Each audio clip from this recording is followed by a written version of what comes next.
이집트는 이미 전략적 목표를 달성한 상태고요. 시리아는 곤란고원의 점령이 눈앞에 있습니다. 이스라엘은 이 고비를 넘길 수 있을까요? 지난 시간에 이어 두 분과 함께 하겠습니다. 유명한 박사님, 태상호 기자님, 안녕하세요. 안녕하세요.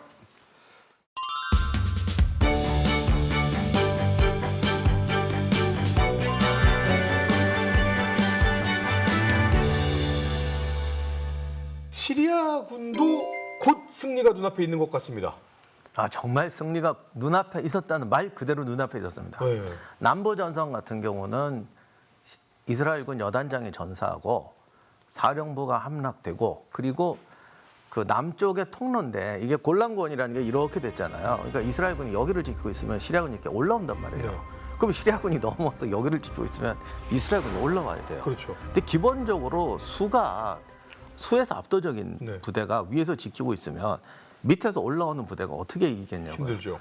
그래서 여기를 점거하면 거의 이스라엘군이 공격을 포기하거나 후방으로 밀려나야 돼.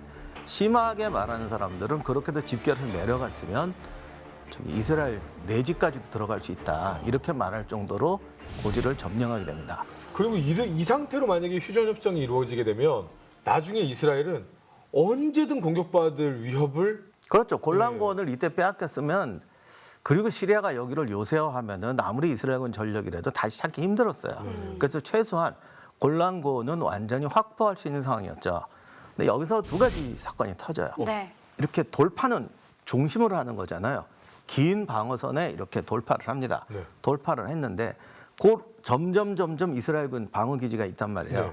그럼 그 뒤쪽으로 도로가 있어야 보급선을 주겠죠. 그래서 횡으로 가는 도로가 있고 앞으로 이제 이스라엘군 방어 진지가 있는데 이 횡으로 있는 도로를 탭도로라고 했어요. 네.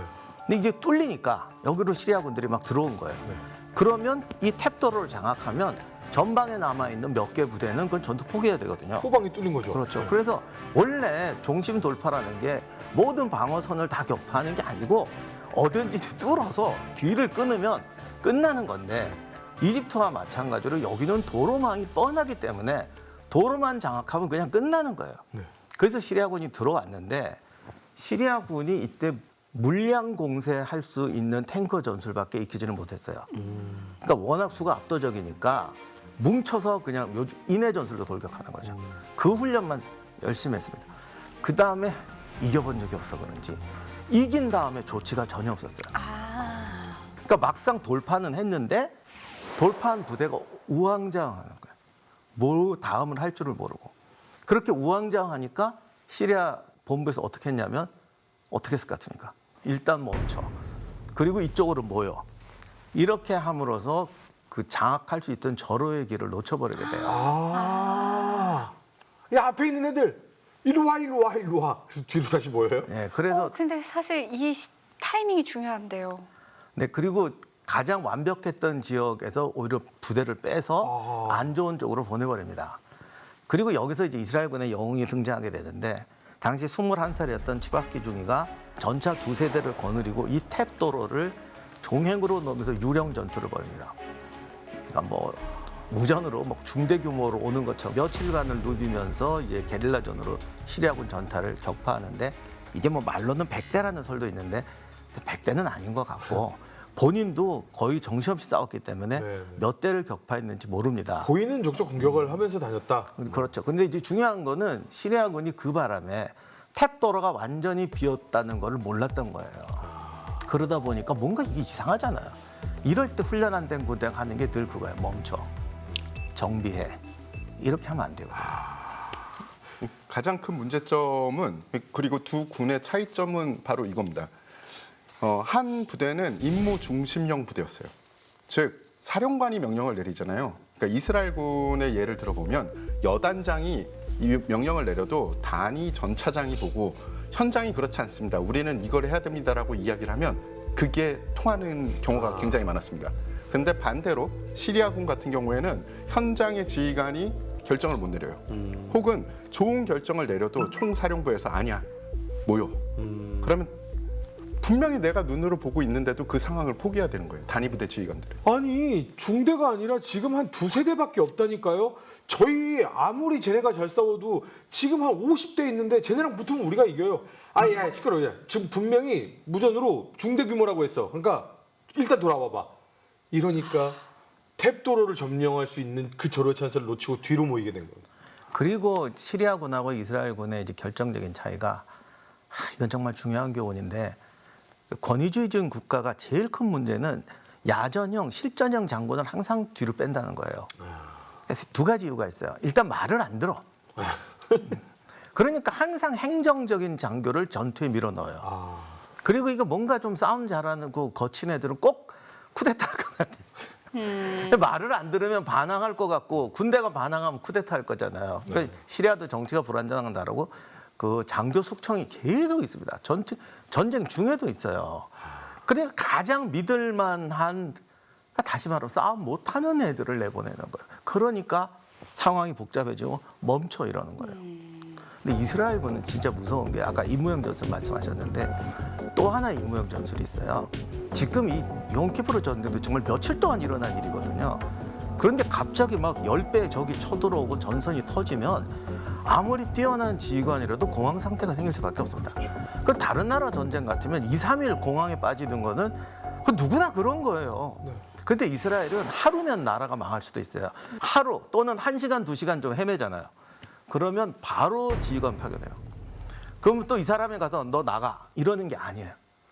일단 자기가 가서 자기가 대장이 되고 부대장이 되거나 아니면 그 사람이 대장이고 부대장이 되거나 해서 아니 왜냐면 원래는 유능한 군인이고 현지 상황을 제일 잘 알고 있는데 지금 충격을 받은 상태란 말이에요.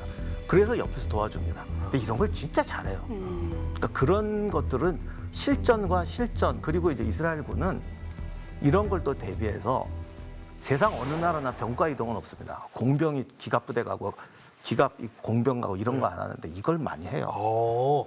다른 데에서 만약에 그렇게 한다면 이런 느낌이잖아요. 뭐 30년간 뭐 자재관리 부서에 있던 사람을 맞아요. 갑자기 마케팅 부서에 책상 놓고서는 여기서 일하라고 하면 나 보고 나가라는 거구나. 근데 그렇죠. 이스라엘은 이거를 실제로 한다. 그렇죠. 근데 예를 말 정확한 비유인데 내가 20년 동안 여기를 했는데 좀 지금 공항이 왔어. 갑자기 이거 아닌 애가 와서 이래라 저래라 하면 공항이 고쳐지는 게 아니라 화만 나죠. 네가 뭘 알아. 이렇게 되는데 이 사람들은 원래 이런 걸 많이 해서 이스라엘 군도 사실은 많이 싸웁니다. 기분 나쁘지. 그런데 상황이 딱 터지면 평소에 그런 걸 했기 때문에 협력을 잘해요. 그래서 이 위기, 공황에 빠졌던 골란고원에서도 공황에 빠진 지휘관이 나왔고 시나이에서도 공황에 빠진 지휘관이 나오는데 이런 걸 참 잘 넘기더라고요. 평상시에 그런 대비를 하는군요. 이스라엘의 어떻게 보면 무서움인 게 예비군들이 자신들이 전쟁이 터지면 어디로 가야 되는지를 그 암호로 알고 있어요. 그래서 전쟁이 딱 터진다 그러면 전차 재생하는 곳에 가서 병력들이 모여 있는 겁니다. 그 전차가 딱 재생이 되면 야 전차 지금 재생됐어 누가 몰고 갈래? 그러면은 전차장 나오고 승무원 나오고 이래서 전차 한 대 구성되고 다음 전차 되면은 이제 뭐 소대 중대 만들어서 전선으로 계속 가는 겁니다. 기다리질 않는 거예요. 다만 자기네들끼리 이제 제가 가야죠. 비유를 든 건 한참 전투 중이었으니까 네네. 이미 막 와해 되고 깨지던 상황 그때가 되면 사실 이스라엘군도 도망병도 있어요. 싸우다가 이제 오니까 잘 싸우던 병사가 그냥 뚜껑 열고 나가버려요. 그러면 전차가 이 팀 플레이니까 전차는 누가 나가버리면 못 쓰잖아요. 그렇죠. 그럼 또 어디선가 또 바로 데려와. 그래서 태워. 근데 이게 되는 나라가 참 무서운 나라예요. 지금 두 분의 말씀을 좀 듣다 보니까 이번 4차 중동 전쟁은 세 번의 중동 전쟁과 다르게 이집트와 시리아가 굉장히 절치부심을 했고 무기 자체도 소련으로부터 받아서 굉장히 개선이 됐음에도 이스라엘의 이러한 부분들마저는 담지 못했고 배우지 못했다라는 게 치명적이었다는 생각이 드네요. 굉장히 중요한 지적인데 네. 정말 준비를 잘해가지고 팀을 짜서 깼어요. 여기까지 성공했어요. 그럼 다른 나라 같으면 여기서 그냥 끝나야 되는데 네. 얘들이 막 흩어졌더니 어질러져가지고 다시 덤비는 거예요. 그러니까 이쪽이 어질러져요. 여기서부터 상대가 안 되는 거죠. 이렇게 해서 동원병력이 오면서 두 가지 극적인 사건이 벌어지는데 남부 쪽에서 이제 거의 다 갔는데 예상보다 빠르게 이스라엘 동원부대가 치고 나옵니다. 여기서 거의 이 영화 같아요. 함락 직전에 동원사단이 와서 밀어내더니 시리아군이 밀려나니까 찬스, 그리고 그냥 밀어 추격하기 시작해요. 그다음 북부전선에서 이건 너무 유명한 얘기인데 부스터 능선이라고 여기를 이제 결사적으로 막고 있었는데 사실 이게 뚫렸으면 탭도로고 뭐가 없어요. 그냥 끝나는 거였는데 요 결정적인 부분을 이제 카알란이라고 시나이에서 왔던 7기갑여단 부대가 맡고 있었거든요. 남부는 거의 함락 지점이었고 북부는 끝까지 버티고 있었잖아요. 네, 거기서 버티고 있었죠. 그런데 이게 마지막에 싸우고 이어서 15대 남았을 때 쉬고 있었어요. 그런데 시리아군이 전차를 모아서 다시 대규모 습격을 해온 겁니다. 이제 마지막이네. 근데 이때 이스라엘 좀 실수한 거죠. 없는 줄 알았거든요. 근데 이렇게 많은 줄 몰랐죠. 그때 15대가 다시 올라가서 이걸 막아냅니다. 그런데 이것도 사실 거의 끝나서 이제 몇 대 안 남았어요. 그것도 15대가 밖에 안 됐는데 갑자기 중원부대가 오니까 이게 무서운 거야. 아, 얘들 왔구나. 시리아는 이제 항상 이스라엘은 동원이 빠르니까 동원이 오기 전에 끝내야 된다는 압박감이 있는데 계획보다 시간이 오래 걸렸잖아요. 근데 15대가 오니까 아이쿠야 왔구나. 진짜 근데 이러한 역사와 체계를 알고 듣는 분들은 이게 이스라엘의 동원이구나라는 걸 느끼셨을 것 같아요. 한 대가 보인다라는 것은 앞으로 점점 더 많은 나의 동료들, 우리 나라를 지키러 모이는 동원군들이 늘어날 것이다. 이 믿음이 생기는 거잖아요. 이스라엘 군들은 그럴 것이고 시리아 군들은 그렇지. 이렇게 되는 이제 거죠. 적들이 점점 늘어날 것이다. 에이. 그리고 그 적들은 더 강해질 것이다. 사실은 군대는 허세도 많이 필요합니다. 우리는 지금 평화를 사랑하니까 한국군이 외국에 안 나가잖아요. 전투에 참전 안 하는데 제가 전투에 참전하자고 하는 게 아니라 그렇게 만약에 전투에 참전해서 명성을 올리잖아요. 그렇게 되면 이게 또 그게 굉장히 플러스로 작용하는 거예요. 오히려 이게 첫 전투였다면 시리아군은 끝까지 왔을 거예요. 근데 워낙 이스라엘 군한테 대한 공포가 있으니까 네. 10대가 왔는데 이런 판단 착오를 일으키는 거죠. 네. 그러니까 지금 전 세계가 이 전쟁의 포화 속으로 지금 들어가 있는 국가들이 꽤 많아지면서 참 많은 생각이 듭니다. 그런데 저희 뉴스멘터리 전쟁과 사람을 저에게 계속해서 진행을 하면서 정말 시청자 여러분들이 이런 이야기를 들으면서 흥미진진하고 재밌어도 좋습니다. 웃으면서 진행을 해도 좋습니다. 왜냐고요? 더 많이 알아야 됩니다. 더 뇌리 속에 더 많이 집어넣었으면 좋겠습니다. 전쟁을 많이 알고 더 배워야 이게 일어나지 않습니다. 그리고 이 이스라엘의 중동 전쟁, 이스라엘과 지금 시리아와 이집트의 이 이야기를 더 많이 배워서요. 우리나라 많은 국민들이 전쟁에 대해서 더 많이 알아서 전쟁이 일어나지 않게 우리 국민들이 좀 경각심을 가졌으면 좋겠다 이런 생각을 하면서 자 이제 이스라엘의 지상군의 반격, 공군들의 반격, 동원된 군인들이 지금 이제 밀어내기 시작했습니다. 시리아는 한 번에 이제 쭉 밀려나는 거죠 이때부터는. 이집트도 그렇고 시리아도 그렇고 잘 됐을 때 우리가 전략적인 목표를 달성했을 때까지는 계획이 있는데 만약에 그걸 달성을 못해서 역공을 당했을 때 우리가 뭐를 해야 되냐라는 계획이 명확하지 않았던 것 같아요. 하지만 이스라엘은 명확했죠. 왜냐하면 평소에 반격 계획 자체가 상비군이 막다가 예비군이 동원이 돼서 동원 전력이 민다, 반격을 한다. 그대로 되고 있잖아요. 네. 그러니까 지상군이 역습을 시작하자마자 시리아군은 계속 쫓겨 들어갈 수밖에 없었죠. 시리아 대통령 아사드는 그야말로 정말 노발대발을 합니다.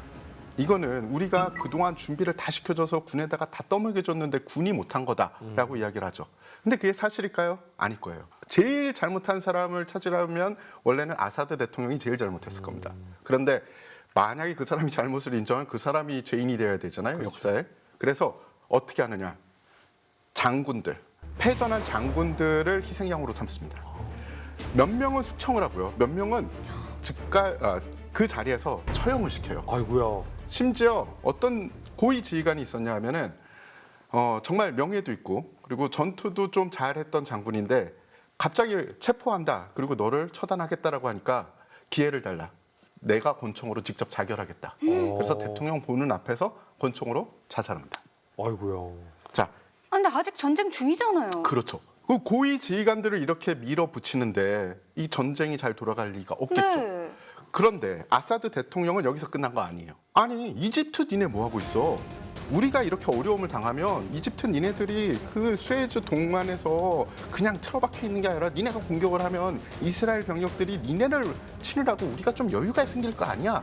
라고 이집트에게 항의를 하죠. 그건 뭐 일리는 있죠. 네. 일리는 있지만 전선이 500km 떨어져 있는데 예. 그렇죠. 그리고 사실 이집트도 자신들의 전략적인 목적을 달성한 뒤에 그 뒤에 계획은 없었습니다. 아, 그리고 그 두 나라가 이렇게 이스라엘의 반격에 직면해서 패퇴를 할 거라는 계획 자체가 없었던 것 같아요. 그 이집트도 사실은 어안이 벙벙하긴 했을 거예요. 4시간 만에 이렇게 우리가 벌써 달성하고 기다리게 될 줄은. 그죠? 예. 너무 빨리 달성한 데다가 이집트는 그 뒤에 계획이 없으니까 이집트가 할 수 있는 건 딱 하나였습니다. 기다리기. 그렇죠. 이 땅 딱 먹고 기다리고 나중에 어차피 이집트의 제일 친한 친구는 소련이었기 때문에 그러면 이스라엘 친구 미국하고 소련이랑 얘기를 해서 3차 중동전에서 이스라엘 뺏어간 땅 우리한테 돌려주고 뭐 더 이상 군사작전 할 필요도 없다. 여기서 끝내자. 왜냐하면 이집트는 대강 알고 있었던 것 같아요. 협상해 주겠지. 그렇죠. 게다가 전쟁이 길어지면 오히려 이스라엘한테 불리하니까. 이스라엘이 총력을 다해서 반격을 하면은 우리가 불리할 수 있으니까 자신들의 전력을 시리아를 위해서 써야 된다라는 생각이 그렇게 많지는 않았을 것 같습니다. 그래서 좀 티사다. 어쩔 수 없죠. 각자 하자, 이게 각자. 아무리 동맹을 맺고 전쟁을 한 나라랑 같이 해도 네. 결국은 나의 이득이 제일 그렇죠, 중요한 거니까. 그렇죠. 그래서 어느 선까지는 공격을 안 하고 자기 위치를 지킵니다. 하지만 이제 점점 정치적인 프레셔가 가면서 어쩔 수 없이 한번 이 이스라엘 쪽으로 공격을 하긴 합니다. 그런데 당시에 그래도 이집트는 시리아하고 달라서 일단 수혜지를 장악을 했고 목표 달성을 했고 반격해오는 이스라엘군을 완전히 박살을 내버렸기 때문에 거의 성공한 거였어요. 그래서 이대로 있으면 되는데 사타트가 갑자기 나가자고 그런 거예요. 그러니까 당시 참모총리였던 샤줄리 장관이 엄청 반대합니다. 근데 그 자리에 가니까 이제 허세가 아니라 이게 의무처럼 느껴지는 거지. 국가와 국가 간의 동맹이고 이 기회가 왔는데 그래서 나가라고 합니다. 그런데 이게 전쟁사에 또 철칙이 있어요. 준비되지 않은 건 하면 안 돼요.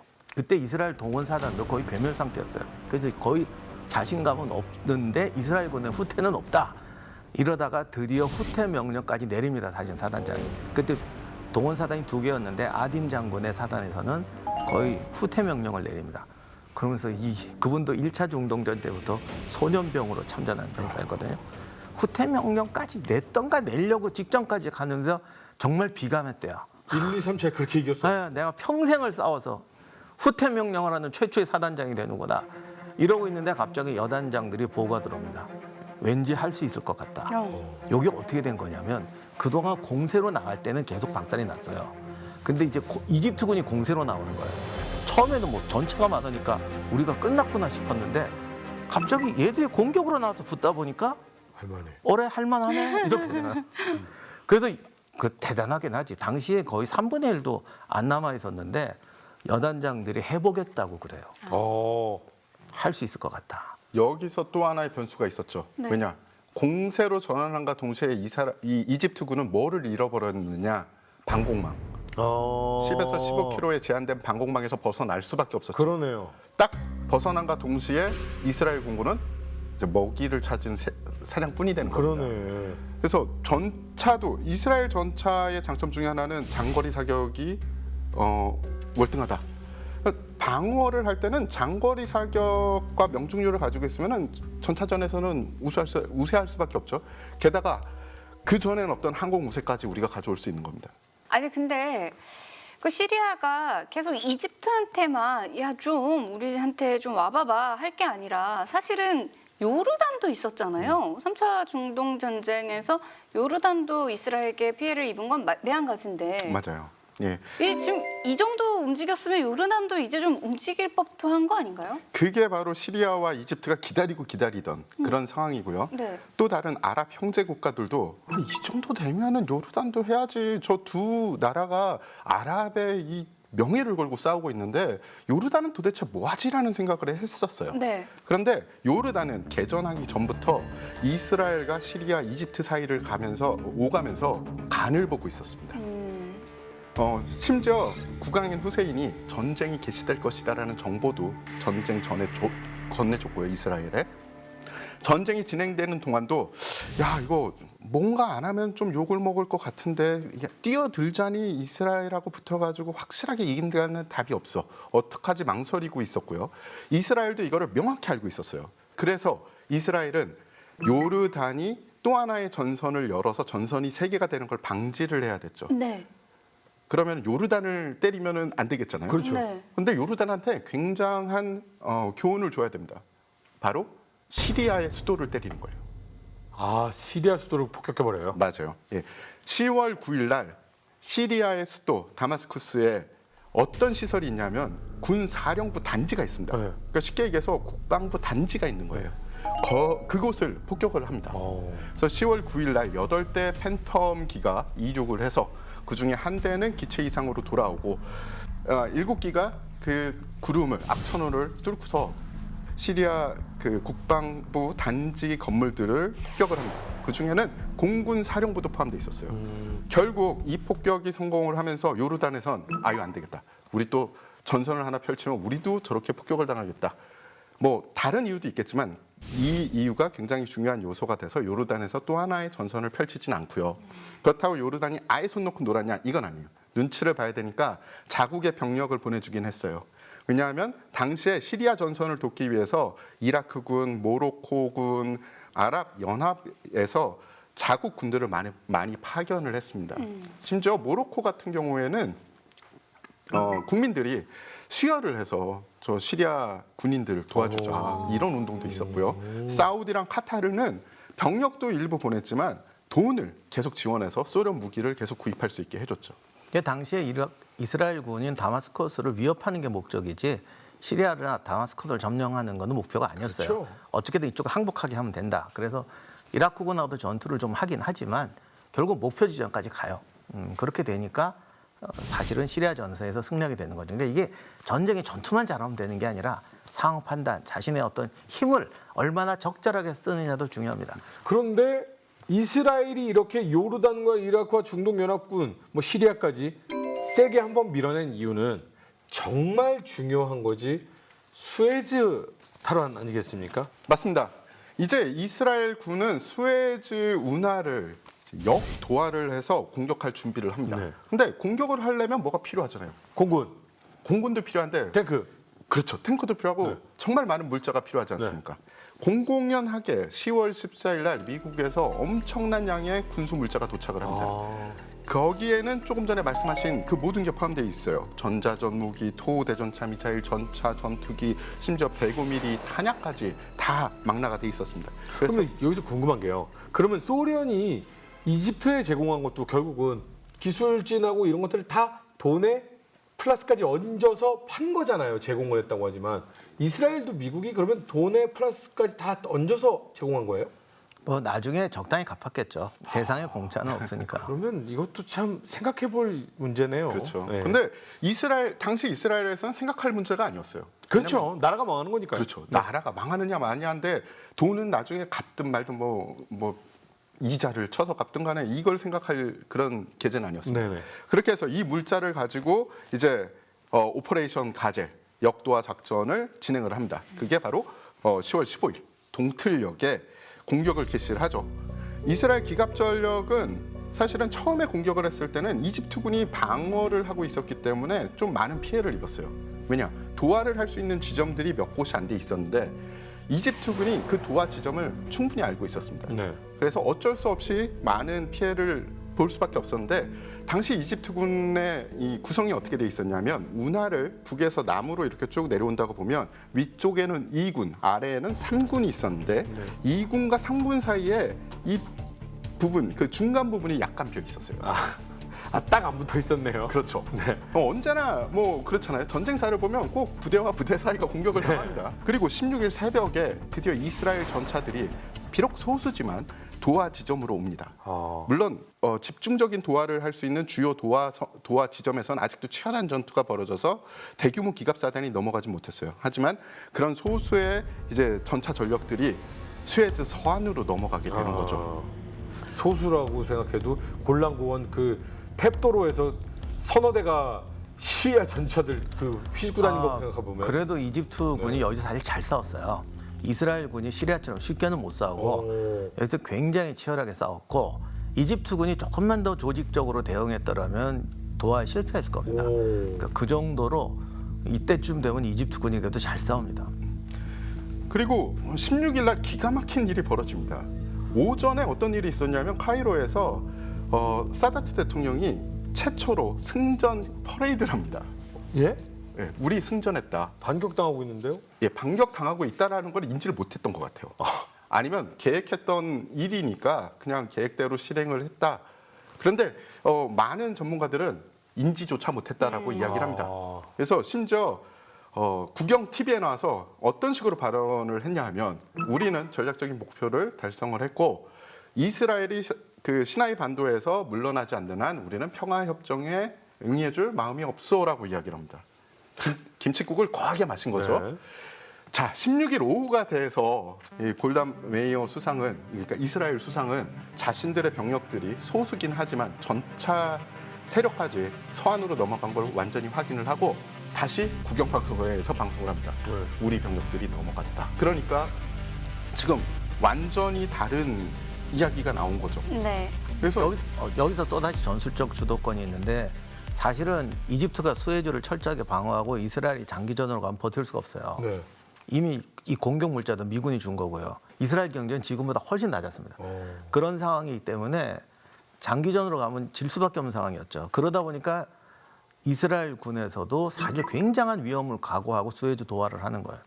그래서 이집트가 수에즈를 또 잃어버릴 상황이 돼야만 평화협정에 조인할 수가 있다.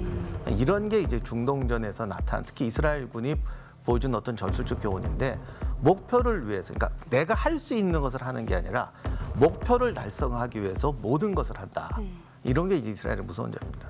지금 이 얘기 너무 재밌어요. 결국 이집트에서도 이런 방송을 하고 이스라엘에게도 이런 방송을 했는데 두 내용이 전혀 반대되는 상황이에요. 그렇죠. 네. 그리고 이집트에서는 이제 오후가 돼서 점점 상황을 알게 됐는데 그 인정을 안 해요. 왜냐하면 사기와 관련이 있다 이렇게 네. 생각을 한 거죠. 자, 이스라엘군이 넘어갔죠. 이스라엘군이 제일 먼저 할 게 뭡니까? 눈에 가시부터 때려잡고 싶겠죠. 그게 바로 우리 공군의 족쇄를 풀어줄 방공망을 때려잡았습니다. 원래는 수에즈 서안에 이집트군 2개 사단이 있었어요. 근데 그 사단도 없어진 거죠. 다 동안으로 넘어간 이후였습니다. 그래서 이스라엘 군을 막을 수 있는 것은 그 어떤 것도 없었어요. 그래서 그런 방공망들을 다 이 사냥하고 서안을 누비고 다니니까 이제 이집트 군의 발등에 불이 떨어진 거죠. 그렇죠. 그래서 반격을 해야 되는데 여기서 또 군부와 정치 세력과의 알력 다툼이 시작이 됩니다. 여기서 무슨 알력을 다툼을 해요? 반격을 하는 거는 사실 되게 쉬웠어요. 왜냐? 소수의 이스라엘군 병력이 서안으로 넘어간 상황이니까 동안에 있는 그 수많은 이집트 병력 중에 일부 병력을 보내서 그들을 소탕하면 됩니다. 네. 아주 간단하잖아요. 그래서 심지어 소탕을 전담할 부대까지 정해놨습니다. 네. 바로 25기갑 여단. 기갑 여단을 이군 쪽으로 보내서 이스라엘군을 소탕을 하자라는 거였어요. 즉 아까 말씀드렸듯이 2군이 북쪽에 있고 3군이 남쪽에 있는데 이 중간에 빈 공간 그리고 이스라엘이 침투한 공간에 25여단을 보내서 이 갭을 메꾸자는 거였습니다. 네. 그런데 여기서 군에서는 그 참모총장은 서안으로 건너가서 일단 서안으로 침투한 이스라엘 군부터 전멸을 시키고 그리고 동안을 커버하자 네. 이거였는데 사다트 대통령이 노발대발합니다. 동안에서 서안으로는 이집트군 소총수 한 명도 넘어올 수 없다. 그거는 후퇴와 패배를 인정하는 거다. 이거는 군사작전이 아니라 정책적인 거다. 정치적인 거다라고 이야기를 합니다. 즉 대통령이 군사적인 우회 기동과 후퇴의 차이도 모르면서 온갖 군사작전에 감나라 대추나라 하고 있는 실정이 된 거예요. 그러니까 뒷걸음질 치면 진 거 뭐 이렇게 된 거예요? 그렇죠. 그러니까 우리가 지금 벌써 전략적인 이 목표를 이뤘는데 우리 병력이 이 서안으로 건너오는 것 자체를 난 인정할 수 없다라는 거. 부대 이동 자체의 개념을 후퇴로 생각을 한다. 그렇죠. 그래서 당시 참모총장이 아니 병력이 있어야 막을 거 아니냐. 그렇죠. 그럼 어떻게 하라는 거예요? 게다가 25여단은 그때 당시에 이집트군 25여단은 최정예 부대였습니다. 그래서 이들을 제대로 적재적소에 풀어놨으면 그 소수의 이스라엘 군을 물론 뭐 이렇게 물리칠 수 있었겠죠. 그런데 결국 결정은 서안으로 안 넘어가고 그냥 동안으로 가는, 그러니까 동안에 갭을 메꾸는 그런 작전을 했는데 문제는 이스라엘 군이 알고 있었던 거죠. 그래서 두 개 여단이 완벽하게 매복을 해서 25여단을 전멸을 시킵니다. 동원된 전차 중에 65대를 상실했고요. 10대만 후퇴하는 데 성공을 해요. 근데 문제는 아까 제가 25기갑 여단이 최정예라고 했잖아요. 당시에 최신 장비인 T-62 전차로 이 무장을 하고 있었어요. 그래서 이집트군에선 25기갑 여단이 패퇴를 했다라는 이 소식 자체가 사기에 엄청난 영향을 끼치게 됩니다. 물론 이스라엘군 역시 피해는 적지 않았습니다. 도하 작전이 개시된 하루 만에 약 400여 명의 전상자가 생기게 돼요. 이스라엘 이집트는 지금 본토로 도하된 이스라엘의 병력 소수긴 하지만 공격을 당하고 있고요. 동안에 있는 병력들은 뭘 해야 되지라고 하고 있는 가운데 이스라엘의 공격을 받고 있고요. 이제야 사다트는 근데 후퇴는 안 돼. 이 엉뚱한 지금 결정을 내리고 있고요. 뭔가 이집트는 어그러지기 시작했고 무너지기 시작했네요.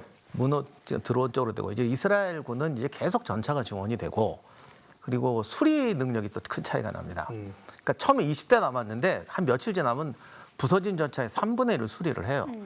시리아하고 이집트군은 한 번 고장 나면 버리는 상황이 되는 거죠. 이렇게 되니까 또 자기들이 똑같이 계산을 했대요. 우리가 몇 대 파괴, 저쪽 몇 대 파괴, 몇 대 남았어. 근데 며칠 지나니까 그만큼 더 오는 거죠. 그러니까 이제 막 미군이 지원해줬다 이런 얘기를 했는데 사실은 수리해서 오는 거를 상황을 생각을 못한 겁니다. 이렇게 되자 전차 대수까지 막 역전이 되기 시작해요. 교수님 항상 얘기하시는 그게 있죠.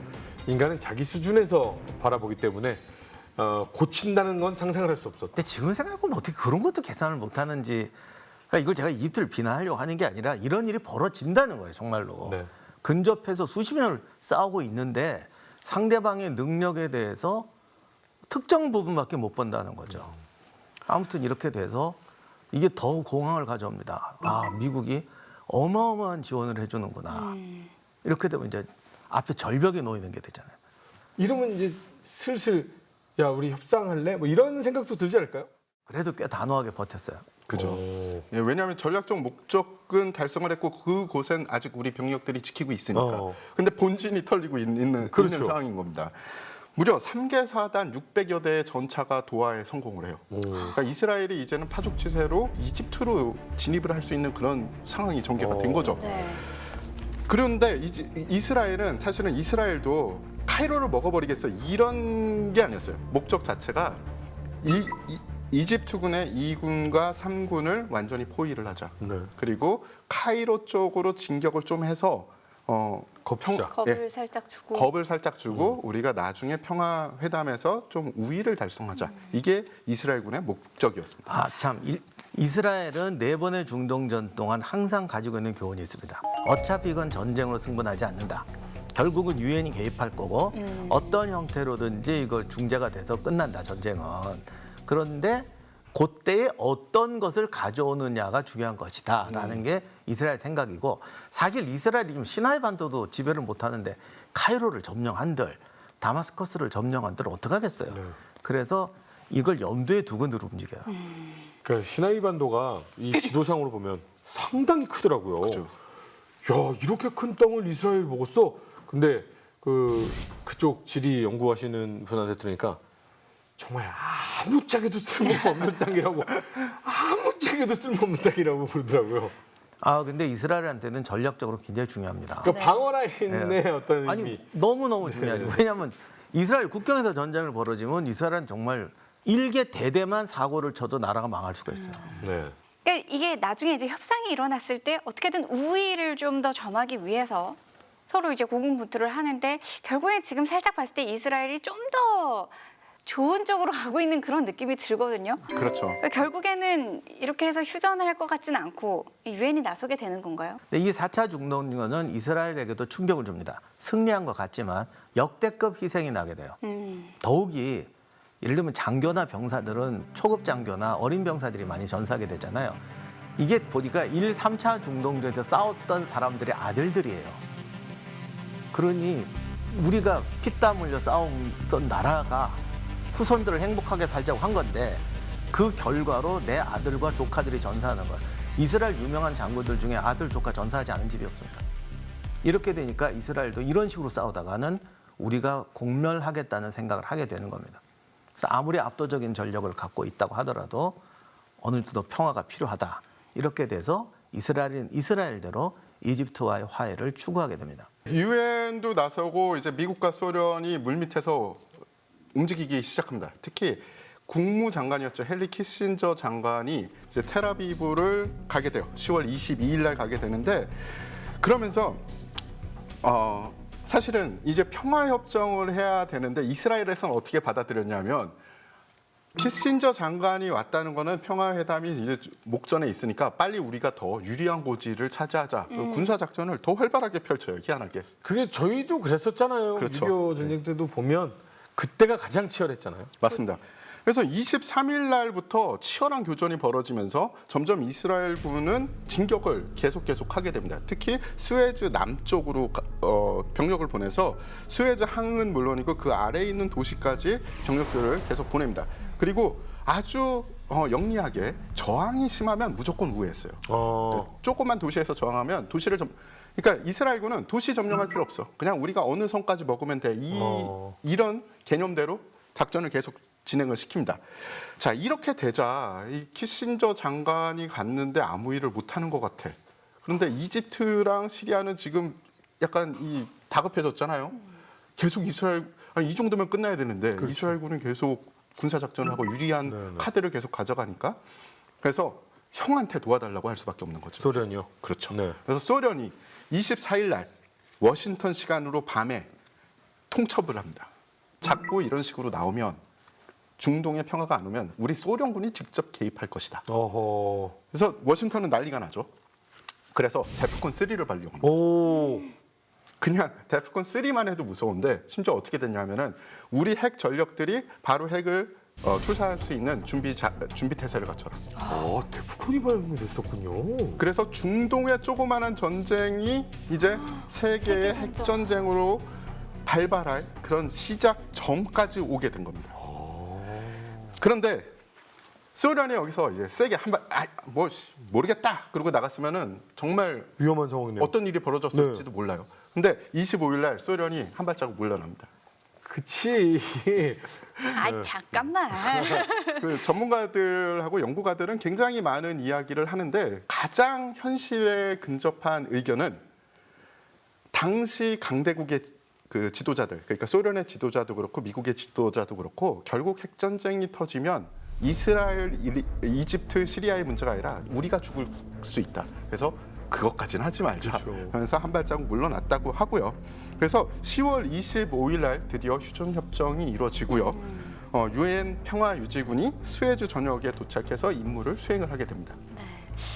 이렇게 해서 이번 시간 저희는 4차 중동 전쟁에 대해서 이야기를 나눠봤습니다. 이번 시간 우리가 이야기한 걸 토대로 어떤 거를 좀 염두에 두면 좋을까요? 이 4차 중동전은 사실 오늘날까지 이어지는 중동 전세의 굉장한 분기점이 됩니다. 이 전쟁을 끝으로 이집트의 사다트 대통령은 이스라엘과의 전쟁을 잘 포기하게 돼요. 왜냐하면 이게 이겨도 남을 게 없어요. 그리고 주변 아랍국과의 공조라는 게 이제 허상이 이미 됐어요. 이제 있다 보니까 이게 이해관계가 달라서 안 된다는 걸 깨닫게 된 거죠. 그러니까 일국 중심주의로 가게 됩니다. 이집트는 그 이후로 지금까지도 경제 개발에 매진하게 되고 그 성과가 원하는 만큼 안 나와서 이제 내정이 불안하고 있는데 이집트는 경제 부흥이 우선이다. 그러기 위해서는 다시 미국하고 손을 잡아야 된다. 그러기 위해서는 이스라엘과 화해해야 된다. 이런 문제가 있었고 그다음에 일단 수에즈 운하만 되찾으면 되는데 이스라엘 같은 경우가 시나이 반도를 점령하고 있으니까 여기에 다 대고 이집트 군대가 10만 대군을 상비시켜야 되는데 이게 비용이 어마어마한 거야. 그러니까 수에즈 운하를 가져와도 수에즈 운하에서 나오는 수입이 군사비로 다 나갈 판이에요. 그러니까 이스라엘과 이집트 사이에 중립지대를 만들어 놓을 수밖에 없는 거죠. 그렇게 해서 나온 게 두 가지가 이스라엘이 시나이 반도에서 철수하면 이집트도 시나이가 이집트 영토이긴 한데 그 속에 군대는 주둔시키지 않겠다. 이런 식의 이제 타협안이 나오게 되고 이스라엘은 이스라엘대로 시나이 반도 가지고 있어봤자 이번에 한번 크게 당했기 때문에 이런 식으로 싸우면 우리가 불리하다. 이건 어떻게 극복할 수가 없잖아요. 그래서 시나이를 완충지대로 두고 우리도 철수해서 국방비 부담을 줄이자. 더 중요한 건 이집트를 이 중동전에서 이탈시키면 이런 대규모 중동전은 다시는 일어나지 않아요. 그러니 이스라엘로서는 큰 손해 볼 게 없고요. 그리고 이스라엘이 완충지대가 필요한 거는 상대방한테 기습 공격을 당하지 않으려고 하는 건데 시나이를 확보하지 못해도 시나이를 완충지대로 두면 이집트 군대가 집결하는 것을 충분히 발견할 수 있기 때문에 이스라엘은 기습당하진 않아요. 그러니까 시나이의 어떤 지정학적 또는 전략적 가치는 보존하게 되는 겁니다. 그래서 시나이를 양보할 수 있다. 어쨌든 이것도 쉽지는 않았지만 1978년에 그 지미 카터 대통령 주재로 사다트와 이스라엘의 메나온 베긴 총리가 캠프 데이비드 협정에서 요즘 뒷얘기 나오는 거 보니까 뭐 별별 일이 다 있었다는데 어쨌든 이렇게 해서 이 협정이 체결되게 됩니다. 이때 캠프 데이비드 협정으로 이집트가 빠져나가고 지금까지도 이집트는 이스라엘과 전쟁 안 한다는 노선을 취하고 있죠. 네. 그렇게 돼서 이런 규모의 중동전은 안 나게 됐는데 이제 문제는 이제 팔레스타인이 정말 죽을 고비가 돼버린 거예요. 이스라엘은 탄압하고 아랍 국가들은 돌봐주지 않는 나라 없는 백성이 되면서 지금 사태로 오는 또 씨앗을 키운 거죠. 네. 그러면 캠프 데이비드 협정이 잘못된 거냐? 인간은 이렇게 불완전한 방법으로 살아갈 수밖에 없더라는 거예요. 그래서 이 불완전함 속에서 또 다른 방법을 찾고 또 새로운 탈팩을 찾아가는 게 인류가 그나마 이상적인 세상을 만들어가는 노력인 것 같습니다. 인구 추세를 봤을 때 우리나라도 이제 앞으로 얼마 안 돼서 이스라엘하고 비슷한 이 군사 구조를 가질 수밖에 없어요. 예비 전력, 그러니까 동원 전력의 중요함이 이제 더 집중이 될 겁니다. 물론 많은 사람들이 그러죠. 미래에는 유무인 복합 체계 그리고 첨단 감시 장비가 우리 국경을 지켜주고 국민을 지켜줄 것이다라고 이야기하잖아요. 그 믿음이 정확하게 이번에 가자지구 분쟁에서 깨졌죠. 이스라엘이 자랑하던 스마트 월이 어떻게 파괴되는지, 그것도 그다지 비싸지 않고 최첨단이 아닌 어떻게 보면 가성비 장비에게. 그러니까 저희도 이런 4차 중동 전쟁이나 아니면 가자지구 분쟁을 아주 깊게 연구를 해서 미래에 우리 국민들을 잘 보호할 수 있게 좀 대비를 해야 되지 않을까 이런 생각을 합니다. 어떤 것이 정말 현명하고 이상적인 방법인지 저는 그 답을 모르겠습니다. 다만 사자와 호랑이가 칼과 포크를 들고 어떻게 나눌까라고 할 때 벌벌 떨고 있는 토끼가 돼서는 안 된다. 이것만큼은 분명한 것 같습니다. 다음 시간에는 조금 더 흥미로운 주제를 가지고 돌아오도록 하겠습니다. 시청해주신 여러분 감사합니다.